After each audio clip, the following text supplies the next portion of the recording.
Assalamualaikum warahmatullahi wabarakatuh. Perkenalkan, nama saya Sintari Damayanti dari kelas 2025A dengan NIM 25111764105. Perkenalkan, nama saya Hidayatul Hasanah dari kelas 2025A NIM 25111760993. Perkenalkan, nama saya Livia Kavalina dari 2025A dengan NIM 25111174017. Jadi hari ini kita akan mewawancarai lembaga KPU untuk memenuhi tugas hukum tata negara. Yang pertama, bisa dijelaskan apa tugas dan wewenang utama KPU dalam sistem ketatanegaraan di Indonesia? Oke, terima kasih sebelumnya.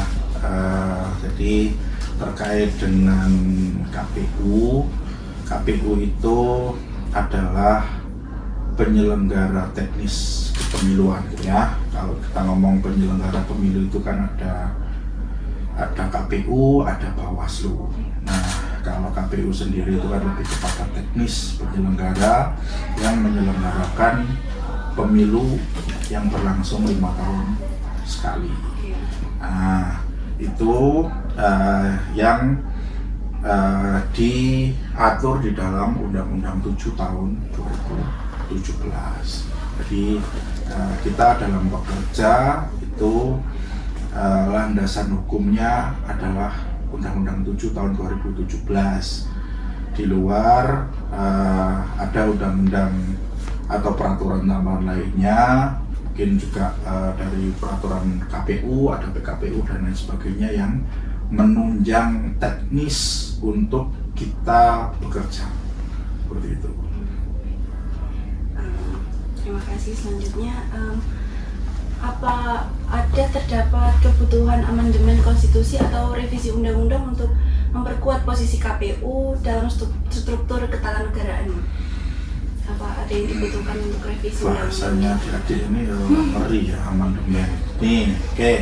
Jadi terkait dengan posisi KPU sebagai penyelenggara kepemiluan itu kan diatur oleh undang-undang. Nah, KPU itu adalah, itu adalah eksekutif, ya. Nah, yang berhak membuat undang-undang itu siapa? DPR atau legislatif. Jadi kami di KPU itu tidak berwenang ke arah sana, ya. Nah, kalau ngomong amandemen dan lain sebagainya itu bukan ranahnya KPU. Nah, KPU itu hanya bekerja sesuai dengan aturan undang-undang untuk menyelenggarakan pemilu 5 tahun sekali sesuai Undang-Undang 7 tahun 2017. Nah, di luar itu kami tidak mempunyai kewenangan lebih lanjut. Juga terkait dengan KPU sendiri itu yang berwenang untuk mengeluarkan peraturan atau kebijakan itu kan KPU RI. Jadi KPU kabupaten kota itu hanya pelaksana saja. Jadi kami tidak punya kewenangan secara untuk berpikir ke arah amandemen. Yang terakhir, apa langkah yang akan dilakukan oleh KPU apabila terjadi misalnya sengketa hasil pemilu? Misalnya ada satu pemilu, nah dalam pemilu tersebut ada dugaan adanya kecurangan. Nah, apa yang akan dilakukan oleh KPU? Oke, jadi begini, kalau kita ngomong terkait dengan sengketa, kalau kita ngomong sengketa itu kan berarti yang perkaranya sudah didaftarkan. Yeah. Kalau dugaan itu kan masih berupa dugaan, belum terregistrasi, kan seperti itu. Nah, biasanya kalau ngomong terkait dengan dugaan pelanggaran itu kan biasanya yang berwenang itu kan Bawaslu, ya. Jadi Bawaslu itu kan sebagai salah satu penyelenggara KPU di bidang pengawasan pemilihan umum. Nah, biasanya yang melakukan pengawasan dan kemudian melaporkan dugaan-dugaan atau menerima dugaan-dugaan pelanggaran pemilu itu ada di Bawaslu. Nah, kalau sudah ngomong kepada sengketa pemilu itu kan yang sudah diajukan sengketanya atau pokok perkaranya sudah diajukan, biasanya ada di sengketa pemilu itu ada di Mahkamah Konstitusi yang berhak untuk mengadili. Nah, posisinya KPU apabila digugat hasil pemilu itu pasti KPU adalah mempertahankan hasil keputusan KPU, yaitu terkait dengan hasil pemilihan umum. Nah, yang dilakukan kita adalah mempertahankan hasil pemilu. Dengan apa? Dengan mengumpulkan bukti-bukti, kemudian aturan-aturan, dan juga yang menguatkan hasil dari pemilu. Nah, jadi kami apabila terjadi sengketa dan itu didaftarkan di Mahkamah Konstitusi dan yang tergugatnya adalah KPU, berarti KPU secara institusional wajib untuk mempertahankan hasil keputusan pemilihan umum seperti itu. Terima kasih. Saya cukup. Baik, terima kasih atas kesempatannya. Saya akan menanyakan pertanyaan pertama saya.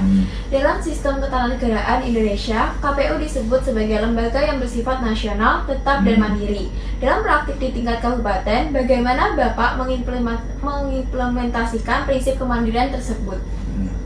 Oke, jadi KPU itu bersifat nasional, itu kan KPU itu sifatnya hierarkis, ya. Ada KPU RI, kemudian KPU provinsi dan KPU kabupaten kota. Nah, tetap itu karena dia KPU ini selama Undang-Undang 7 tahun 2017 itu masih berlaku, berarti KPU itu tidak dapat diubah dan berubah. Namanya akan tetap menjadi Komisi Pemilihan Umum sesuai yang ada di Undang-Undang 7 tahun 2017. Nah, mandiri ini artinya adalah bahwa dalam setiap pengambilan keputusan, terutama dalam hal penyelenggaraan pemilu, KPU itu tidak bisa diintervensi oleh pihak manapun, tidak bisa diintervensi misalkan oleh peserta pemilu untuk menguntungkan salah satu kontestan pemilu misalkan. Nah, itu tidak boleh. Jadi KPU ini harus mandiri dalam kewenangannya. Jadi tidak boleh diintervensi, tidak boleh diarahkan kepada salah satu kepentingan politik tertentu gitu. Jadi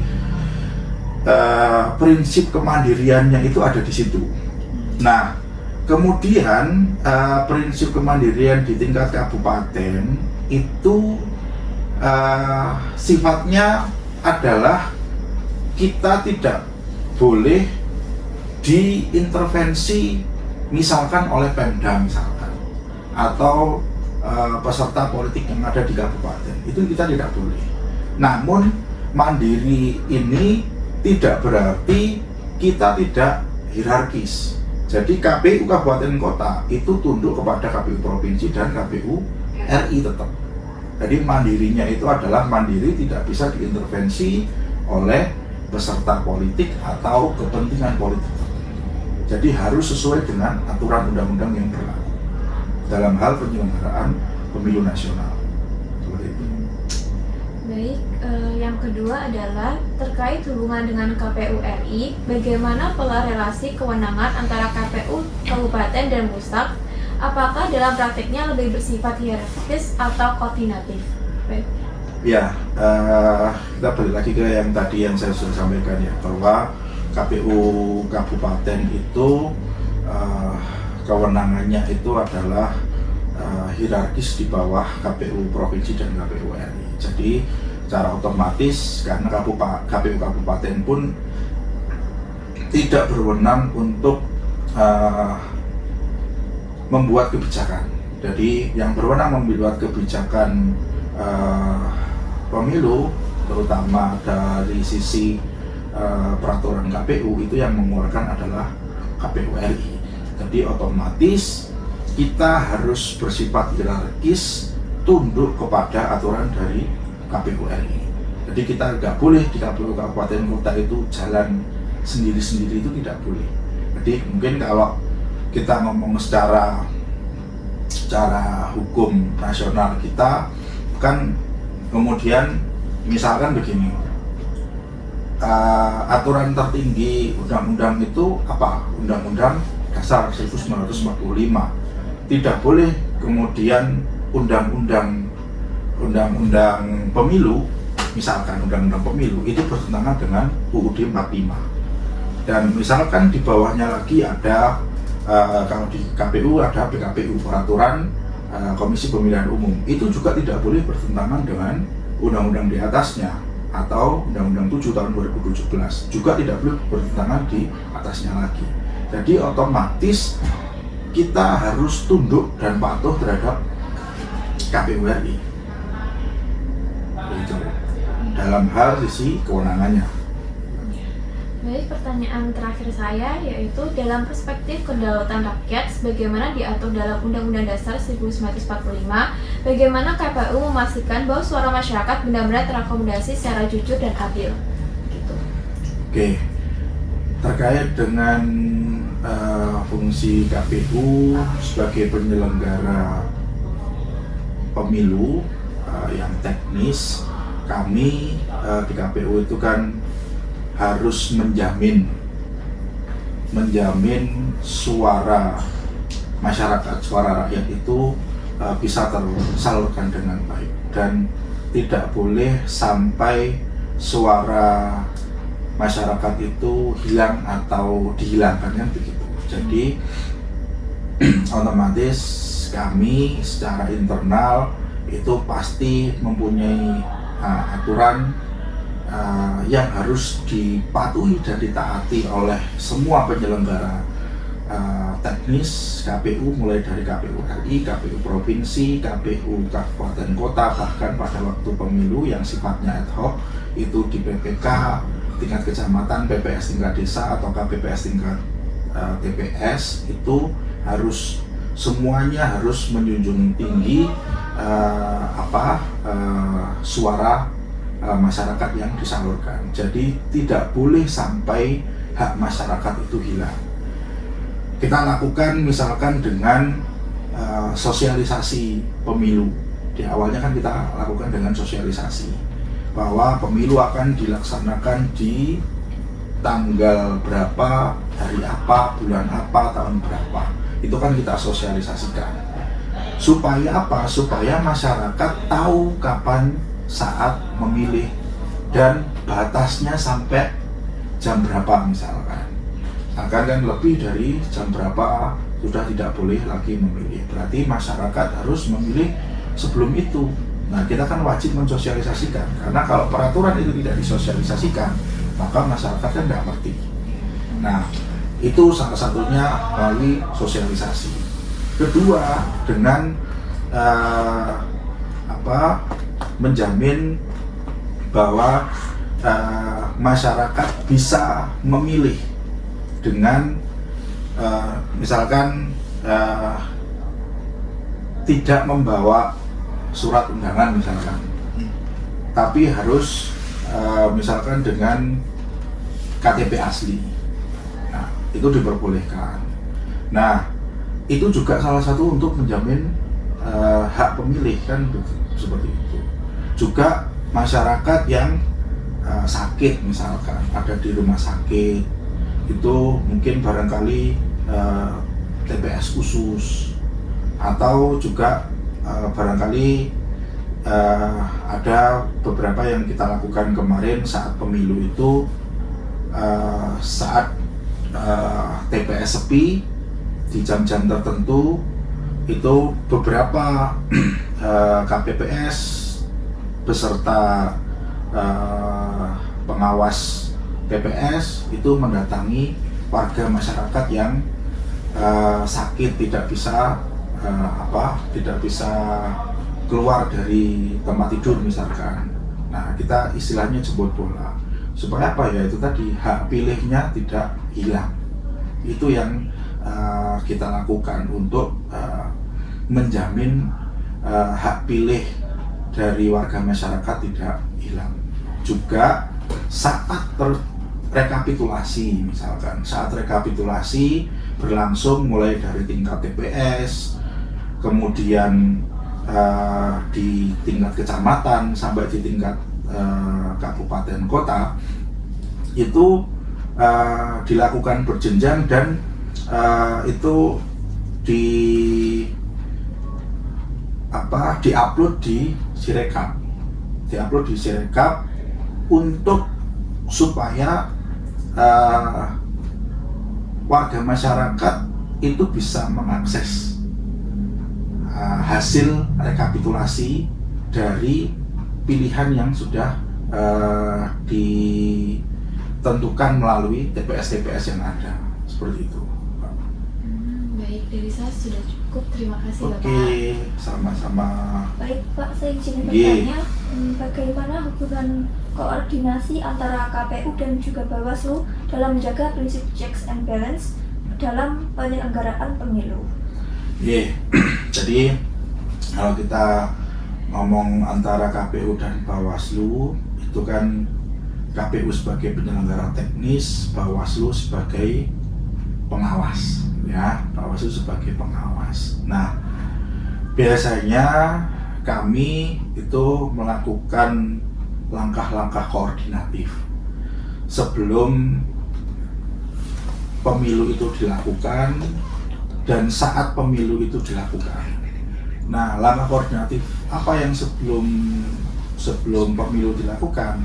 Salah satunya adalah kami melakukan sosialisasi peraturan-peraturan pemilu, PKPU dan lain sebagainya kepada Bawaslu dan juga para peserta pemilu. Mana yang boleh dan mana yang tidak. Nah, sebetulnya kalau ngomong check and balances itu tidak pada tempatnya KPU melakukan check and balances, karena tidak ada tugas, fungsi, dan kewenangan di situ untuk check and balances. Tapi lebih kepada KPU mensosialisasikan dan juga biasanya menginformasikan kepada Bawaslu supaya apabila nanti saat penyelenggaraan pemilu berlangsung itu Bawaslu mendapatkan informasi awal dan Bawaslu juga aktif berkoordinasi dengan KPU, misalkan menemui indikasi-indikasi pelanggaran pemilu di awal misalkan. Nah, itu yang kita lakukan, karena kalau ngomong check and balances itu kan biasanya lebih kepada eksekutif dan legislatif, pemerintah dengan DPR misalkan. Nah, karena fungsinya itu lebih kepada eksekutor semua kalau di KPU dan Bawaslu, karena kan kita ini KPU dan Bawaslu itu tidak pada posisi pembuat kebijakan, tidak pada posisi kewenangan legislasi gitu ya. Jadi otomatis lebih kepada tupoksinya masing-masing dan langkah-langkah koordinatif yang bisa kita lakukan supaya pemilu itu bisa berjalan on the track, berjalan sesuai dengan aturan yang berlaku. Aturan pemilu misalkan di Undang-Undang 7 tahun 2017 atau aturan di dalam Undang-Undang Pemilu Kada atau Pilkada, seperti itu. Yeah. Baik, untuk pertanyaan berikutnya, di dalam praktiknya bagaimana KPU itu menjaga netralitas di tengah dinamika politik lokal? Oke, Kalau kita ngomong menjaga netralitas, KPU dan juga lembaga negara yang lainnya itu pegawainya atau orang-orang yang ada di dalam lembaga itu kan punya hak politik berupa hak pilih, ya, hak pilih.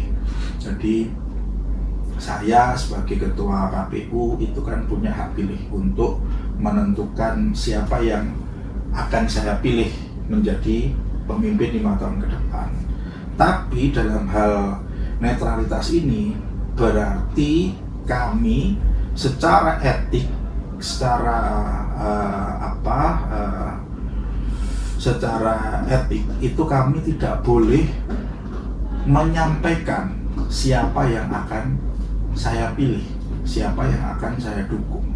Jadi apa yang saya pilih itu ya cukup saya sendiri yang tahu. Nah, jadi netralitasnya di situ. Jadi kami KPU itu tidak boleh mendukung atau mengarahkan dukungan kepada salah satu peserta pemilu, baik itu partai politik ataupun orang-orang yang ada di dalamnya. Jadi ya kami harus menjunjung tinggi netralitas. Nggak boleh misalkan nih pada waktu pemilu misalkan itu kami memberikan gestur tubuh yang mengarahkan kepada pilihan nomor tertentu misalkan. Kan kami nggak boleh tuh kalau foto itu ada angkanya tangan, itu nggak boleh. Itu salah satu untuk menjaga. Terus juga misalkan begini, dalam hal kita menghadiri undangan salah satu partai politik. Kalau satu parpol itu kita datang, ya semuanya pada waktu diundang yang lainnya ya kita harus datang. Kalau satu nggak datang ya yang lainnya kita nggak datang semua. Itu salah satu bentuk kita adil. Jadi nggak kelihatan atau nggak boleh memperlihatkan kita mendukung salah satu kontestan. Seperti itu. Baik, untuk pertanyaan terakhir Bapak, menurut Bapak ya, apakah untuk sistem pemilu di Indonesia ini kedepannya perlu ada yang diperbaiki, Bapak? Oke, kalau kita ngomong sistem pemilu ke depan itu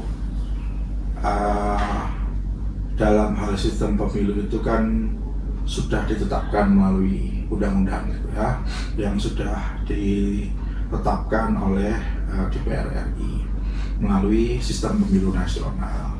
Nah, apa yang mungkin perlu menjadi perbaikan, nah barangkali ya bukan sistemnya yang salah, tapi apa yang menjadi perbaikan adalah bagaimana khususnya kami itu untuk selalu mensosialisasikan, menggemakan, menyuarakan untuk para pemilih itu adalah memilih dengan cerdas, memilih dengan melihat track recordnya, melihat apa program-program yang dibawa untuk 5 tahun mendatang, dan juga menyuarakan bahwa money politik itu efeknya sungguh sangat luar biasa untuk 5 tahun ke depan. Jadi dengan money politik yang di awal itu bisa menimbulkan korupsi misalkan yang menjadi bahaya laten pada kepemimpinan 5 tahun mendatang misalkan. Nah, saya kira hal-hal tersebut yang kemudian KPU sampai hari ini sosialisasikan dan menjadi proyek atau program strategis nasional skala prioritas. Salah satunya adalah sosialisasi pendidikan pemilih, baik itu kepada pemilih pemula, kelompok rentan, marginal, ataupun juga kepada disabilitas. Jadi kenapa sih kita pentingnya memilih, terus kita harus milih orang itu kriterianya apa saja yang minimal perlu kita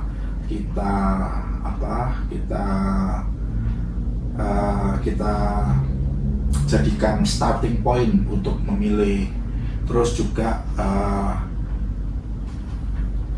pemutakhiran data pemilih supaya data-data pemilih kita itu selalu update, supaya tidak ada daftar pemilih yang tanda kutip TPT sampah, orangnya meninggal misalkan, tapi datanya masih nongol pada waktu besok. Nah, itu yang menjadi program strategis nasional prioritas yang akan kami lakukan untuk menyiapkan pemilu 2029 besok, supaya masyarakat kita itu lebih sadar, lebih bertanggung jawab dalam memilih pemimpin 5 tahun ke depan.